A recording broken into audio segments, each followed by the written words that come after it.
বিশ্বনবী যখন সিজদায় লুটিয়ে পড়তেন, আম্মা জানা এসে বলেন, আমরা তো সিজদার মধ্যে সুবহান রাব্বিয়াল আলা বলেই শেষ, কিন্তু বিশ্বনবী তাহাজ্জুদের নামাজে, নফল নামাজে, সুন্নত নামাজে তিনবার সুবহান রাব্বিয়াল আলা তাসবিহ পড়ার পরে তিনি পড়তেন সুবহুন কুদ্দুসুন রাব্বুল মালাইকাতি ওয়ার রূহ। সুবহ কুদ্দুস রব্বুল মালাইকাতি ওয়ার রূহ।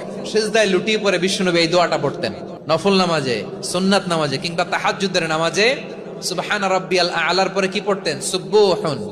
আওয়াজ করে বলেন সুবহুন কুদ্দুসুন রব্বুল মালাইকাতি ওয়ার রূহ।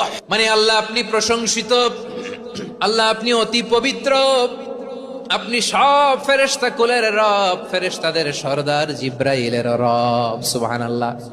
আজকে থেকে পড়বেন সিজদায়